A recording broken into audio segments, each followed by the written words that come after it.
साथियों, आप सभी का इस प्लेटफॉर्म पर स्वागत है।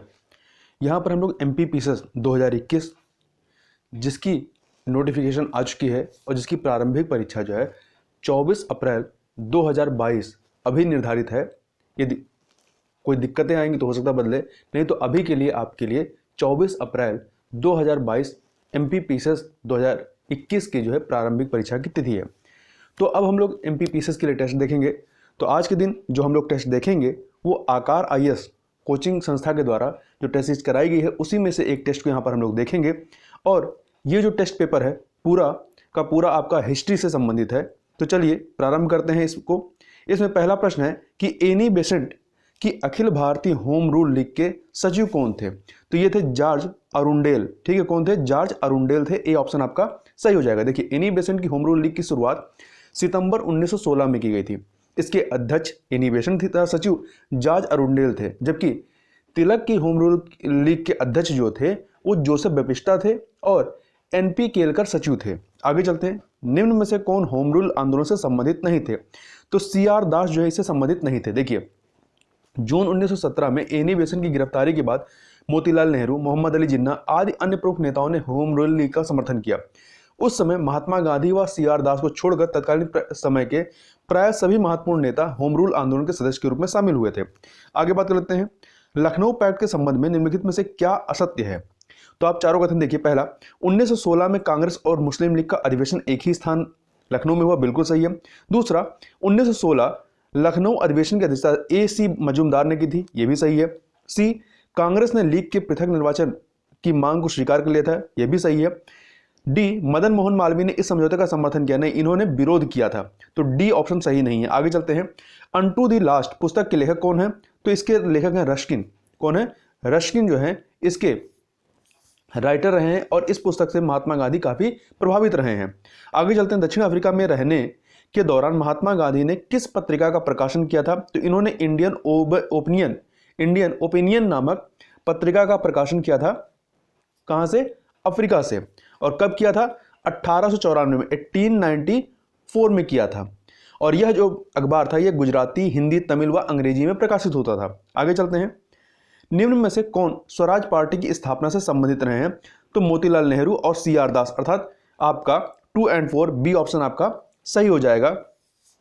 तो देखिए, इन दोनों के द्वारा कांग्रेस से इस्तीफा देकर के मार्च 1923 में स्वराज पार्टी की स्थापना की गई थी। आगे चलते हैं अगले प्रश्न की तरफ, क्वेश्चन नंबर 7 पे। क्वेश्चन नंबर 7 है कि दक्षिण अफ्रीका में गांधी जी को रेल के प्रथम श्रेणी में यात्रा के दौरान ट्रेन से किस स्टेशन पर उतारा गया था?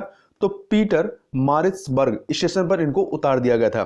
देखिए, अफ्रीका यात्रा के दौरान जब गांधी जी डरबन से प्रिटोरिया यात्रा कर रहे थे उस समय नस्लीय भेदभाव के कारण गांधी जी को पीटर मारिट्सबर्ग नामक स्टेशन पर प्रथम श्रेणी के डिब्बे से उतार दिया गया था। आगे चलते हैं। गांधी जी की मृत्यु कब हुई थी? 30 जनवरी 1948 को एक हिंदू कंट्रपथी नाथूराम गोडसे के द्वारा गांधी जी की गोली मारकर के हत्या कर दी गई थी। आगे चलते हैं। किसके द्वारा महात्मा गांधी के चंपारण सत्याग्रह का विरोध किया गया था? तो NG रंगा के द्वारा किया गया था। NG रंगा एक प्रसिद्ध किसान नेता थे। इन्होंने चंपारण सत्याग्रह के दौरान गांधी जी का विरोध किया था। आगे चलते हैं। जलियांवाला बाग हत्याकांड की जांच हेतु कांग्रेस ने तहकीकात कमेटी 1919 बनाई थी। इसके अध्यक्ष कौन थे? इसके अध्यक्ष मदन मोहन मालवीय थे। कौन थे? मदन मोहन मालवीय थे। आगे चलते हैं। अगला प्रश्न, उधम सिंह द्वारा लंदन में किस अंग्रेज अधिकारी की हत्या की गई थी? माइकल ओ डायर की हत्या की गई थी। देखिए, जलियांवाला बाग हत्याकांड नरसंहार का बदला लेने के लिए पंजाब के क्रांतिकारी नेता उधम सिंह ने मार्च 1940 में माइकल ओ डायर की हत्या कर दी थी, जिसके बाद उन्हें गिरफ्तार कर फांसी दे दी गई थी। आगे देखते हैं। 1919 ईस्वी का दिल्ली में अखिल भारतीय खिलाफत कमेटी का अधिवेशन हुआ था। इसके अध्यक्ष कौन थे? इसके अध्यक्ष महात्मा गांधी थे। ठीक है, आगे चलते हैं। गांधीदास पैक्ट के संबोधन के दौरान कांग्रेस अध्यक्ष कौन थे? महात्मा गांधी थे। देखिए, 1924 में गांधी जी ने स्वराजियों व कांग्रेस के मतभेदों को दूर करने के लिए महात्मा गांधी और CR दास ने मिलकर के संयुक्त वक्तव्य दिया जो गांधीदास पैक्ट के नाम से जाना जाता है। दास पैक्ट को सितंबर 1924 के बेलगाम कांग्रेस अधिवेशन में अनुमोदित किया गया था, जिसकी अध्यक्षता गांधी जी ने की थी। अगला देखते हैं। वारसाड आंदोलन 1923 में चौकीदार कर के विरोध में किया गया था। वारसाड किस राज्य में है? तो ये गुजरात राज्य में स्थित है। देखिए, असहयोग आंदोलन के दौरान भारत के अलग अलग स्थानों में विरोध प्रदर्शन किया गया। इसी समय जो गुजरात के वारसाड में डकैतों को दबाने के लिए, पुलिस व्यवस्था करने के लिए प्रत्येक वयस्क पर कर लगाया गया, टैक्स लगाया गया, जिसके विरोध में वारसाड आंदोलन होता है। आगे चलते हैं अगले प्रश्न की तरफ। अगला प्रश्न है, गांधी जी ने एक वर्ष में स्वराज का नारा कब दिया था? असहयोग आंदोलन के दौरान 1920 में जो असहयोग आंदोलन होता है उस दौरान इन्होंने यह नारा दिया था। आगे चलते हैं, निम्नलिखित कथनों में से कौन सा असहयोग आंदोलन के संबंध में सही नहीं है? पहला, 1 अगस्त 1920 को असहयोग आंदोलन प्रारंभ होता है, बिल्कुल सही है। बी, इस आंदोलन के दौरान रविन्द्रनाथ टैगोर ने ब्रिटिश सरकार द्वारा दी गई नाइट एवं सर की उपाधि त्याग दी थी, नहीं, इन्होंने जो है जलियांवाला बाग हत्याकांड के विरोध स्वरूप इन उपाधियों को त्यागा था। ठीक है, तो बी ऑप्शन आपका सही नहीं है। आपका असहयोग आंदोलन के दौरान महात्मा गांधी ने केसरे हिंद की तथा जमुना लाल बजाज ने राय बहादुर की उपाधि त्यागी थी। सी ऑप्शन देखते हैं, इस आंदोलन के दौरान अलीगढ़ मुस्लिम विश्वविद्यालय की स्थापना की गई, बिल्कुल सही है। जिन्ना 1920 में ही होती है। जिन्ना तथा एनी बेसेंट ने इस आंदोलन का विरोध किया था, यह भी सही है। आगे चलते हैं, किस घटना के कारण गांधी जी ने असहयोग आंदोलन वापस ले लिया था? तो 4 फरवरी 1922 को जो उत्तर प्रदेश के गोरखपुर जिले में चौरी चौरा नामक स्थान पर चौरी चौरा कांड हुआ था, उसके परिणाम स्वरूप जो है महात्मा गांधी ने 12 फरवरी 1922 को असहयोग आंदोलन स्थगित करने का प्रस्ताव पारित किया था। आगे चलते हैं, स्वराज पार्टी की स्थापना कब और कहां हुई थी? तो मार्च 1923 में इलाहाबाद में हुई थी। किसके द्वारा हुई थी? तो CR दास और मोतीलाल नेहरू जी के द्वारा इसकी स्थापना की गई थी। आगे चलते हैं अगले प्रश्न पे, क्वेश्चन नंबर 19 देखते हैं, केंद्रीय परिषद में स्वराज दल द्वारा किसे अध्यक्ष पद पर निर्वाचित करने में सफलता प्राप्त की थी? विट्ठल भाई पटेल को। देखिए, नवंबर 1923 में विधान परिषद के चुनाव हुए, जिसमें स्वराज पार्टी को काफी सफलता प्राप्त हुई तथा 1925 में स्वराज पार्टी के द्वारा केंद्रीय परिषद में अध्यक्ष के पद पर विट्ठल भाई पटेल को निर्वाचित कराया गया। आगे चलते हैं, काकोरी कांड के दौरान निम्नलिखित में से किसे मृत्युदंड नहीं दिया गया था? तो चंद्रशेखर आजाद को मृत्युदंड नहीं दिया गया था। देखिए, काकोरी कांड कब होता है?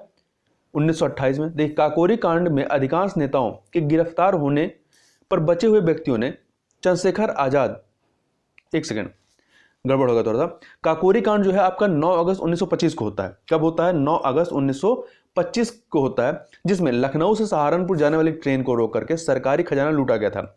घटना की प्रतिक्रिया स्वरूप रामप्रसाद बिस्मिल, रोशन सिंह, अशफाक उल्लाह खां तथा राजेंद्र तोहड़ी को फांसी दी गई थी, लेकिन चंद्रशेखर आजाद गिरफ्तार नहीं हुए थे इसमें। आगे चलते हैं क्वेश्चन नंबर 21 पर। 21 नंबर क्वेश्चन है, हिंदुस्तान सोशलिस्ट रिपब्लिकन एसोसिएशन की स्थापना कब की गई थी? 1928 में की गई थी। देखिए, काकोरी कांड में अधिकांश नेताओं के गिरफ्तार होने पर बचे हुए व्यक्तियों ने चंद्रशेखर आजाद और भगत सिंह के द्वारा 1928 में दिल्ली के फिरोज शाह कोटला में हिंदुस्तान सोशलिस्ट रिपब्लिकन एसोसिएशन की स्थापना की गई। सैंडर्स हत्याकांड में शामिल नहीं थे। कौन शामिल नहीं थे? तो इसमें बिपिन चंद्र पाल शामिल नहीं थे। देखिए, साइमन कमीशन के विरोध के दौरान लाला लाजपत राय की पुलिस लाठियों से मृत्यु हो गई। इसका बदला लेने के लिए दिसंबर 1928 में भगत सिंह, राजगुरु व चंद्रशेखर आजाद ने लाठी बरसाने वाले अंग्रेज अधिकारी सैंडर्स की हत्या कर दी थी। इसे लाहौर षड्यंत्र के नाम से जाना जाता है। लाहौर षड्यंत्र के मुकदमे के दौरान ही भगत सिंह, सुखदेव व राजगुरु को 23 मार्च 1931 के दिन फांसी की सजा दी गई थी। आगे चलते हैं, भगत सिंह, राजगुरु व सुखदेव को फांसी किस दिन दी गई थी? 23 मार्च 1931 को। भारतीयों ने साइमन कमीशन का विरोध क्यों किया था? क्योंकि इसका कोई सदस्य भारतीय नहीं था, इसलिए विरोध किया था। देखिए, भारत शासन अधिनियम 1919 की असफलता की जांच हेतु साइमन कमीशन गठन 1927 में किया गया था। ठीक है, किंतु कमीशन में भारतीयों के ना होने पर इसका विरोध किया गया। आगे चलते हैं, साइमन कमीशन भारत कब आता है? तो 3 फरवरी 1928 में आता है और 3 फरवरी 1928 को ये बॉम्बे तट पर पहुंचते हैं, जहां पर इनका कांग्रेस के नेतृत्व में विरोध किया जाता है। 31 दिसंबर 1929 में मध्य रात्रि में लाहौर में रावी नदी के तट पर भारतीय स्वतंत्रता झंडा फहराया गया। किसके द्वारा फहराया गया? जवाहरलाल नेहरू के द्वारा फहराया गया।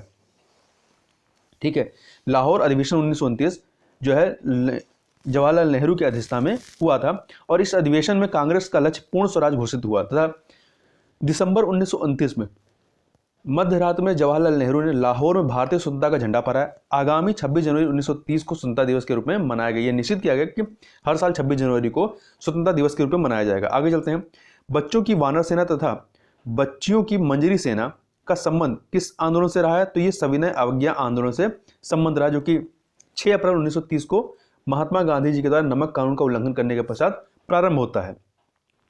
गांधी जी के नेतृत्व में 17 अक्टूबर 1940 को पवनार में व्यक्तिगत सत्याग्रह शुरू हुआ, जिसमें इसमें दूसरे सत्याग्रही कौन थे? तो पहले विनोबा भावे थे, दूसरे जवाहरलाल नेहरू थे। आगे चलते हैं, क्वेश्चन नंबर 29। गांधी जी ने 12 मार्च 1930 को दांडी मार्च शुरू किया था। कहां से? अहमदाबाद से शुरू किया था।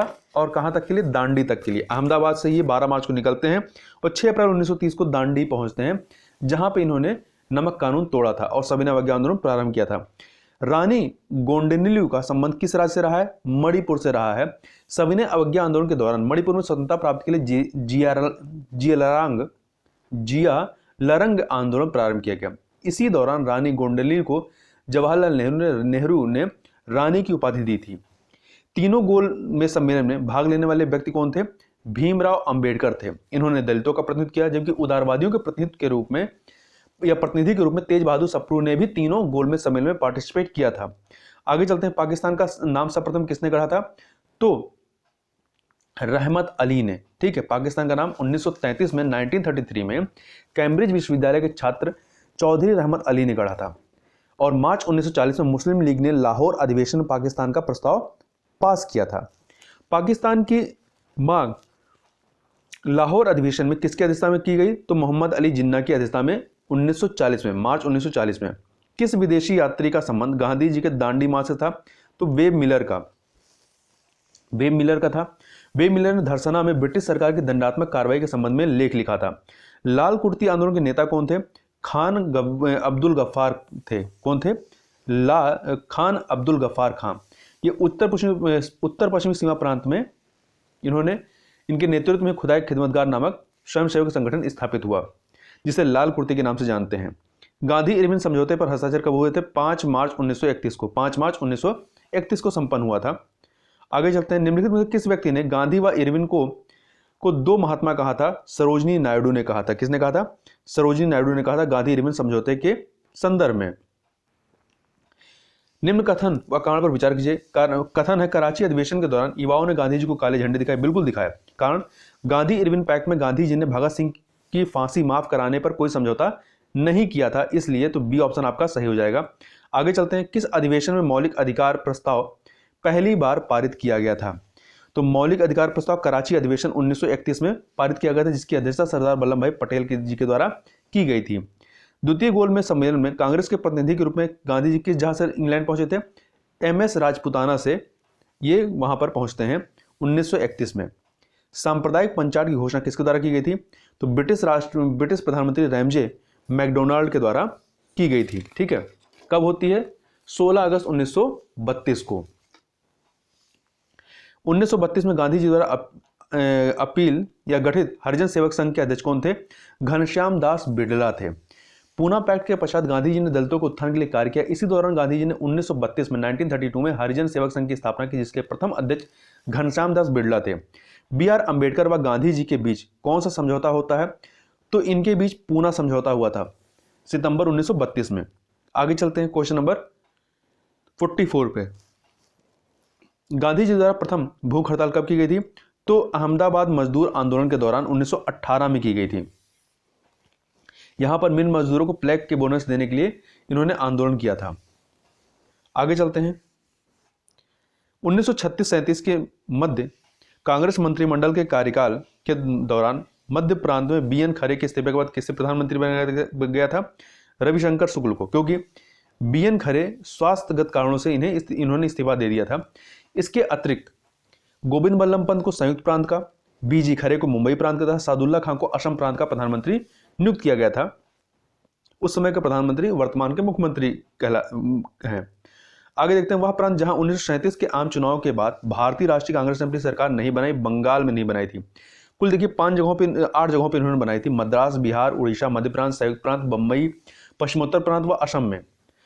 और बंगाल में इनकी सरकार नहीं थी, बल्कि बंगाल में फजलुल हक की कृषक प्रजा पार्टी ने सरकार बनाई थी। आगे चलते हैं, 1935 के अधिनियम के उपरांत 1937 में हुए चुनाव में गठित कांग्रेस मंत्रिमंडल द्वारा 28 माह के कार्यकाल के बाद अपना इस्तीफा दिया गया। कब दिया गया? तो इस्तीफा देते हैं 30 अक्टूबर 1939 को। 30 अक्टूबर 1939 को देते हैं। और कांग्रेस के इस्तीफे को मुस्लिम लीग ने मुक्ति दिवस के रूप में मनाया था। भारत छोड़ो आंदोलन किसकी प्रतिक्रिया से संबंधित था? तो ये जो है आपका क्रिप्स मिशन से संबंधित था। देखिए, भारत छोड़ो द्वितीय के संबंध बात करें तो द्वितीय विश्व युद्ध के पश्चात सरकार के द्वारा भारत को द्वितीय विश्व युद्ध में शामिल करने के कई प्रयास किए गए। इस दौरान विश्व युद्ध में ब्रिटिश शासन की लगातार पराजय हो रही थी और भारत को द्वितीय विश्व युद्ध में शामिल करने के लिए मार्च 1942 में क्रिप्स मिशन को भारत भेजा गया। क्रिप्स मिशन की असफलता के पश्चात ही अगस्त 1922 में गांधी जी के नेतृत्व में भारत छोड़ो आंदोलन प्रारंभ किया गया। भारत छोड़ो आंदोलन प्रारंभ करने से पूर्व महात्मा गांधी ने निर्देश दिया था?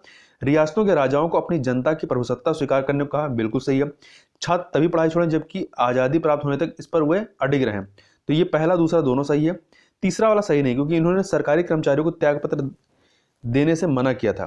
उन्होंने कहा था वे नौकरी न छोड़ें लेकिन कांग्रेस के प्रति निष्ठा रखें। तो पहला और दूसरा सही है, ए ऑप्शन। आगे चलते हैं अगले प्रश्न की तरफ। क्वेश्चन नंबर 50 पे 22 दिसंबर 1939 को मुस्लिम लीग ने मुक्ति दिवस एवं धन्यवाद दिवस के रूप में मनाया, जिसमें उनके सहयोगी कौन थे? डॉक्टर अंबेडकर थे। ठीक है, आगे चलते हैं। निम्न में से गांधी जी का कौन सा आंदोलन हिंसक था? तो भारत छोड़ो आंदोलन जो कि आपका 9 अगस्त 1942 को प्रारंभ होता है, ये इसे आप कह सकते हैं ये हिंसक आंदोलन माना जा सकता है, क्योंकि गांधी जी ने स्वयं कहा था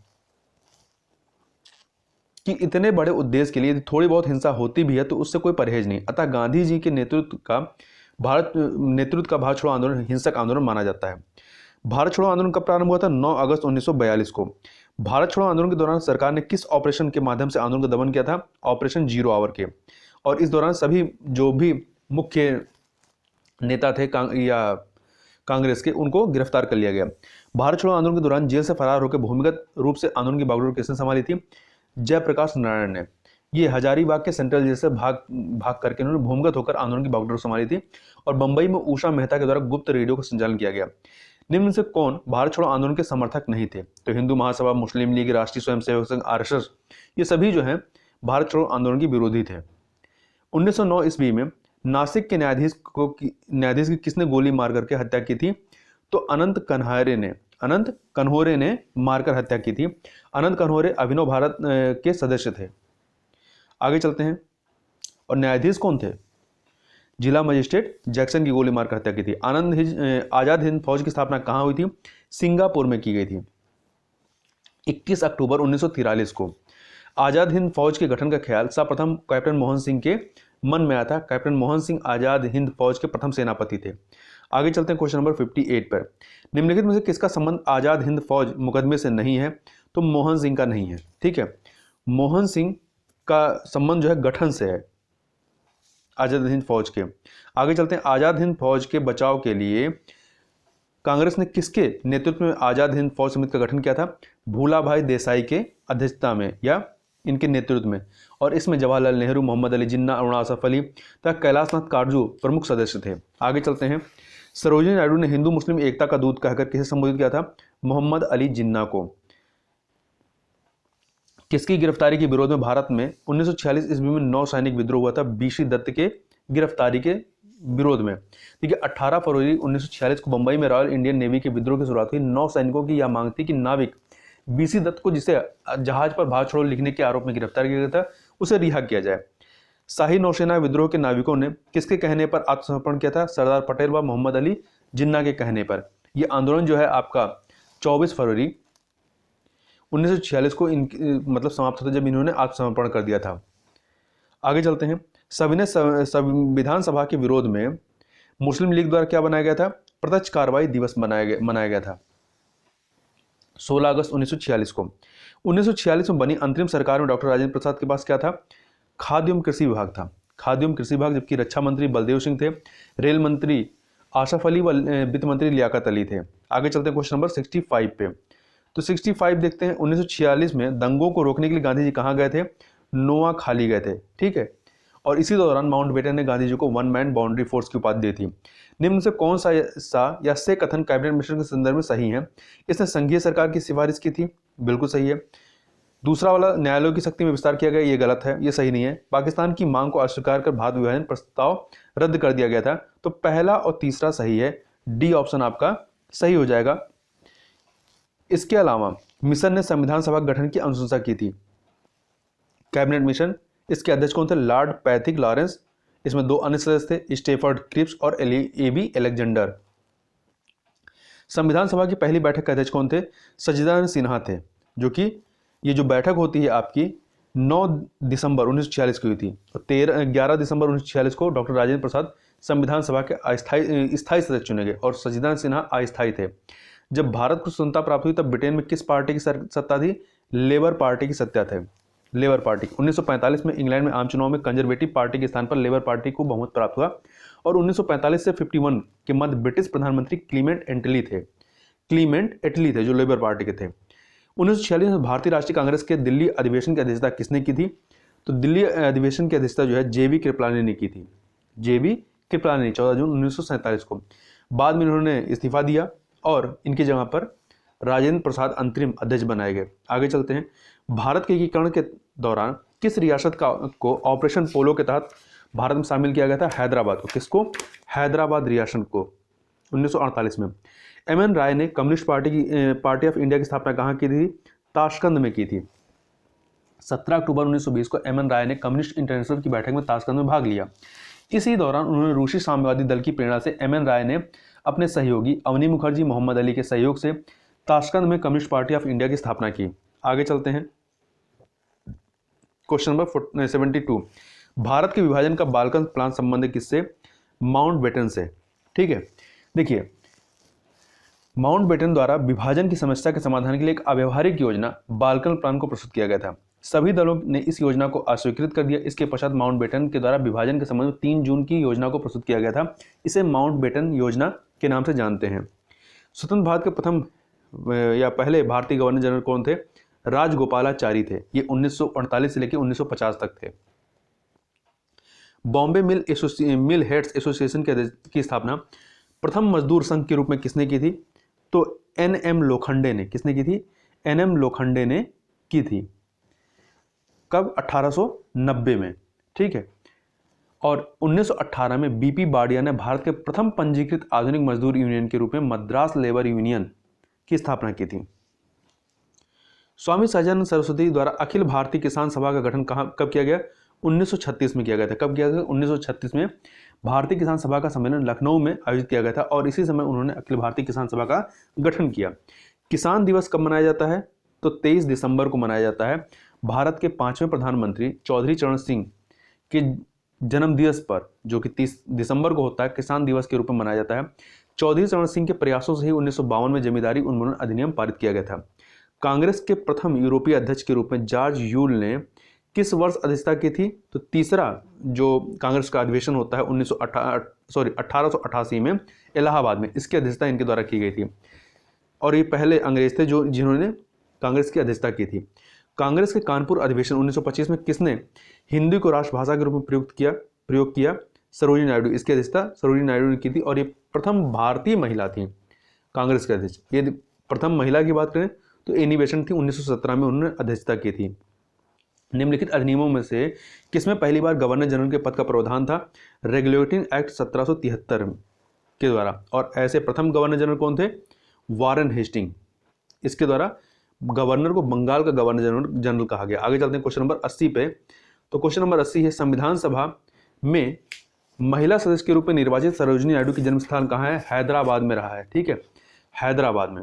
इनका जन्म जो है 13 फरवरी 1879 को हैदराबाद में होता है और 16 वर्ष की आयु में उन्होंने लंदन से शिक्षा प्राप्त की। यह कांग्रेस की पहली महिला सदस्य तथा संविधान सभा की सदस्य चुनी गई थी। इन्होंने the golden threshold, bird of time और ब्रोकन विंग जैसी रचनाएं की थी। आगे चलते हैं, सुमेलित करना। देखिए इसमें थोड़ा सा गड़बड़ है। प्रारूप समिति के अध्यक्ष डॉक्टर अंबेडकर, झंडा समिति के डॉक्टर राजेंद्र प्रसाद हैं और संचालन समिति के अध्यक्ष भी डॉक्टर राजेंद्र प्रसाद ही हैं। मूल अधिकार उप समिति के अध्यक्ष सरदार पटेल हैं। जेबी कृपलानी जो है झंडा समिति के अध्यक्ष नहीं थे। आगे चलते हैं, संविधान सभा की प्रथम बैठक कब होती है? 9 दिसंबर को होती है 1946 में, अस्थायी अध्यक्ष सच्चिदानंद सिन्हा के अध्यक्षता में। किस अधिनियम के द्वारा भारत में ईसाई मिशनरियों को भारत में प्रवेश तथा धर्म प्रचार की छूट दी गई थी? तो चार्टर एक्ट 1813 के माध्यम से। राजा राम मोहन राय ने निम्नलिखित में किसका विरोध नहीं किया? पाश्चात्य शिक्षा का इन्होंने विरोध नहीं किया बल्कि समर्थन किया था। और इसी के लिए 1817 में इनके द्वारा पाश्चात्य शिक्षा के प्रचार के लिए डेविड हेयर की सहायता से कलकत्ता में हिंदू कॉलेज की स्थापना की गई थी। भारत में सिविल सेवा का जन्मदाता किसे माना जाता है? कॉर्नवालिस को, लॉर्ड कॉर्नवालिस को माना जाता है। आगे चलते हैं क्वेश्चन नंबर 86 पे। किस अधिनियम के अंतर्गत भारतीय विधान परिषद को बजट पर बहस करने का अधिकार दिया गया था? तो भारत परिषद अधिनियम 1892 के माध्यम से, परंतु इसमें मतदान का अधिकार नहीं दिया गया था। प्रश्न पूछने का अधिकार था पर मतदान का अधिकार नहीं था। किस अधिनियम द्वारा भारत में महिलाओं को मतदान का अधिकार दिया गया? भारत शासन अधिनियम 1919 के माध्यम से दिया गया था। ठीक है, इस अधिनियम के तहत प्रांतीय द्वैध शासन को लागू किया गया। इस अधिनियम के तहत ईसाई, सिखों, पारसियों को पृथक निर्वाचन मंडल का अधिकार प्रदान किया गया। काला और बूढ़ा चांद के लेखक कौन रहे हैं? तो सुमित्रानंदन पंत रहे हैं, सुमित्रानंदन पंत। किस युद्ध की समाप्ति संगोली के संधि से होती है? तो आंग्ल नेपाल युद्ध, जो कि 1814 से 16 तक होता है। और इस समय गवर्नर कौन थे? लॉर्ड हेस्टिंग गवर्नर जनरल था। इसका समापन संगोली की संधि से होता है। इसमें नेपाल की सेना का पराजय हुआ था। भारतीय समाचार पत्रों के मुक्तिदाता के रूप में किसे जाना जाता है? चार्ल्स मेटकाफ को जाना जाता है। देखिए, 1823 में जॉन एडम्स के द्वारा पत्रकारिता पर प्रतिबंध लगाने के लिए लाइसेंस एक्ट पारित किया गया और 1835 में तत्कालीन गवर्नर जनरल चार्ल्स मेटकाफ के द्वारा समाचार पत्रों से सभी प्रतिबंध हटा लिए गए, इसलिए इन्हें समाचार पत्रों के मुक्तिदाता के रूप में जाना जाता है। आगे चलते हैं, हंटर कमीशन का संबंध किस शिक्षा से रहा है? प्राथमिक शिक्षा से। ठीक है, इसका गठन कब होता है? 1882 में तत्कालीन वायसराय रिपन के द्वारा डब्ल्यू हंटर की अध्यक्षता में प्राथमिक शिक्षा के सुधार के लिए एक आयोग का गठन किया गया था। आगे चलते हैं, निम्नलिखित में से कौन नेहरू रिपोर्ट से पूर्णतः सहमत नहीं थे तथा डोमिनियन स्टेट के विपरीत पूर्ण स्वाधीनता के पक्ष में थे? जवाहरलाल नेहरू। चूंकि नेहरू रिपोर्ट इनके पिता मोतीलाल नेहरू के द्वारा जारी किया गया था 1928 में। व्यक्तिगत सत्याग्रह से संबंधित पावनार आश्रम कहाँ स्थित है? तो ये आपका महाराष्ट्र में, कहाँ पर है? महाराष्ट्र में स्थित है। आगे चलते हैं क्वेश्चन नंबर 94 पर। सुभाष चंद्र बोस को देश का नायक उपाधि किसने दी थी? तो रविन्द्रनाथ टैगोर ने दी थी। शिमला सम्मेलन 25 जून 1945 को संपन्न हुआ। शिमला सम्मेलन के संदर्भ में असत्य कथन क्या है? यह सम्मेलन बेबल प्लान पर चर्चा के लिए हुआ था, बिल्कुल सही। इस सम्मेलन में कांग्रेस और मुस्लिम लीग शामिल थे, ये भी सही है। इस सम्मेलन में गांधी जी ने भाग लिया था? नहीं, गांधी जी शिमला में थे परंतु इन्होंने पार्टिसिपेट इसमें नहीं किया था। डी, यह सम्मेलन असफल रहा क्योंकि कांग्रेस का प्रतिनिधित्व अबुल कलाम आजाद ने किया। नहीं, ये भी देखिए आपका सही नहीं है, ये भी जो है आपका कथन सही नहीं है, क्योंकि ये असफल क्यों हुआ था? मुस्लिम लीग की सांप्रदायिकता के कारण शिमला सम्मेलन असफल हो गया था। आगे चलते हैं, तो इसमें दोनों गलत हैं, सी और डी। किस अधिनियम के द्वारा बर्मा को भारत से अलग किया गया था? तो भारत शासन अधिनियम 1935 के माध्यम से। किस आंदोलन के दौरान गढ़वाली सिपाहियों ने प्रदर्शनकारियों पर गोली चलाने से मना कर दिया था? तो सविनय अवज्ञा आंदोलन के दौरान। कब? सविनय अवज्ञा आंदोलन के दौरान। 1951 में विनोबा भावे ने भूदान आंदोलन की शुरुआत की थी, कहां से? तेलंगाना के पोचमपल्ली से।